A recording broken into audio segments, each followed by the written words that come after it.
বেতন কত? আমাকে যা বেতন দেন, যদি লাগাতার 3 দিন গোশ কিনি শেষ।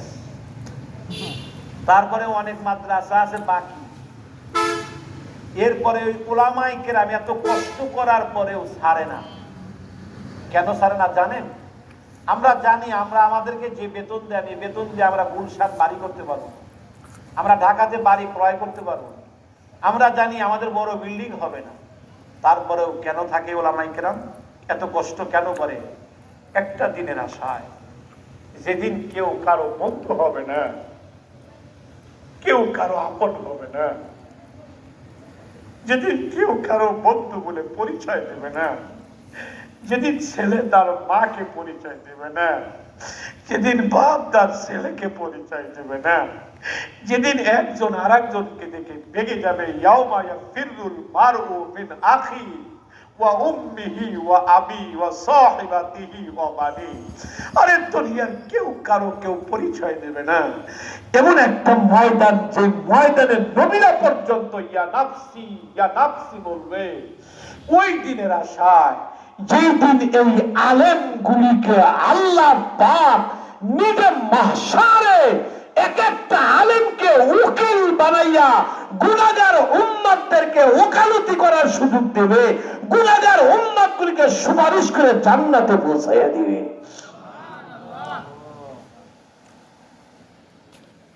সেটার আশায় এই বাচ্চাগুলি যদি কোনোদিন আপনাদের কাছে যায়, কোনোদিন ফেরত দিয়েন না। ওরা রাস্তা দিয়ে যখন হাঁটে, পারলে একটু ডাক দিয়েন, একটা লজেন কিনে দিয়েন, মাথায় একটু হাত বুলাইয়া দিয়েন। জানেন ওরা কারা? ওরা রাসূলুল্লাহর রূহানী সন্তান। জানেন ওরা কারা? ওরা আরশের মেহমান। জানেন ওরা কারা? যাদের জবান দিয়ে তুর পাহাড়ের মতো তেলাওয়াত হয়। জানেন ওরা কারা? ওরা সেই নিষ্পাপ যারা এখন পর্যন্ত গুনাহ শেখে নাই। ওদেরকে বুকে জড়িয়ে দিবেন, ওদের চুমু খাবেন, ওদের পাল্লে কিছু হাদিয়া দিবেন। সাবধান, কোনদিন যত ওলামা হযরত তলবুল ইলম মাদ্রাসার সাথে কোনো বেয়াদবি না হয়। আল্লাহ আপনার কপালটা খুলে দিতে সময় লাগবে না। আর এই মাদ্রাসা তো সেই মাদ্রাসা, যেই মাদ্রাসাগুলোর পরিচালক স্বয়ং আল্লাহ। আমাদের দেওবন্দের ইতিহাসটা দেখেন, আর নানুতুবি রহমাতুল্লাহর ইতিহাসটা দেখেন। নানুতুবি রহমাতুল্লাহ এমন মানুষ ছিলেন যিনি 1 মিনিটে কোরআনের হাফেজ হয়েছিলেন। কয় মিনিটে কোরআনের হাফেজ? Only 1 minute. হজে যাবে, রওনা দিছে হজে, রোজার মাস এসে গেছে। লোকজন বলে হুজুর আজকে আমরা খতম তারাই করব। হুজুর বললেন বাবা আমি তো হাফেজ না, পড়বো কেমনে? লোকজন কয় মানি না, পড়াইতেই হবে। হুজুর বলে তাহলে যায় নামাজ দাও আর ওযুর পানি দাও। যায় নামাজ আর ওযুর পানি যখন দিল, হযরত 2 রাকাত নামাজ পড়লো।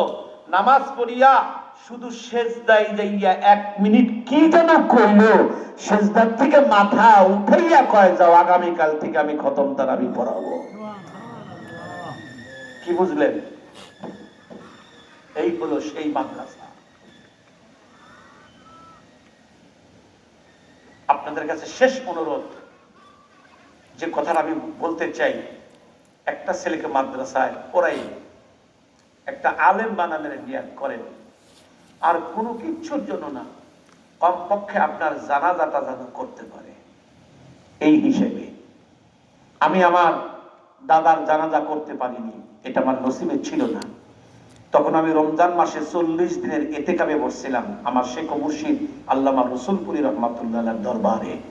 আমি সে জায়গায় ছিলাম, আসতে পারিনি।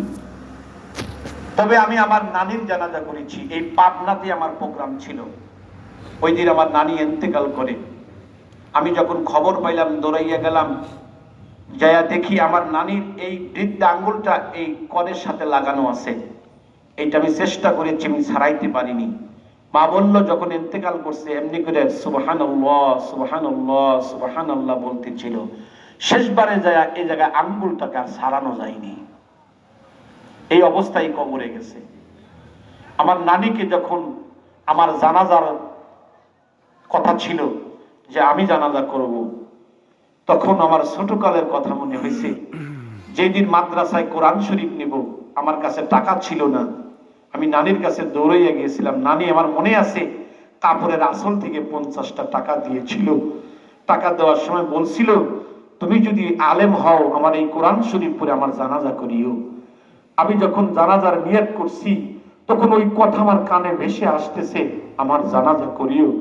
আমি জানাজার নিয়ত করার আগে আর শাহজিমের দিকে তাকিয়ে আল্লাহকে বলছিলাম, হে রব্বিক কাবা, হে মালিক, আমি এমন একটা মানুষের জানাজা করতেছি যার টাকা দিয়ে কোরআন শরীফ কিনে আমি আলেম হয়েছি। আল্লাহ, তুমি যদি একে মাফ না করে দাও, দুনিয়ার কোন নানি আর নাতিকে কোরআন কিনে দেবে না, আর কোন নাতি আমলা আলেম হবে না, হাফেজ হবে না। আল্লাহ, আমি টাকা দিয়ে আমি কোরআন শরীফ কিনা আলেম হয়েছি। আল্লাহ, আমার নানিকে তুমি মাফ করে দাও।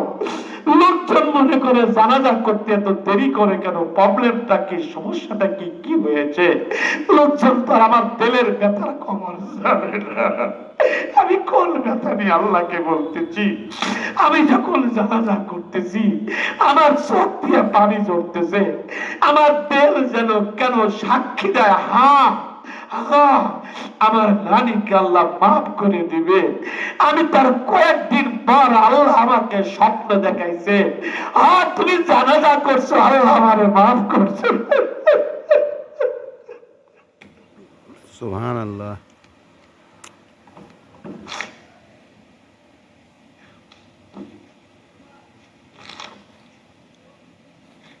তাহাজ্জুদের সময় ওয়াজের কিছু নাই, আপনাদের পায়ে আমি হাত রেখে বলছি, বাবা, এই দুনিয়াটা থাকার জায়গা না, এই দুনিয়াটা ছেড়ে চলেই যেতে হবে।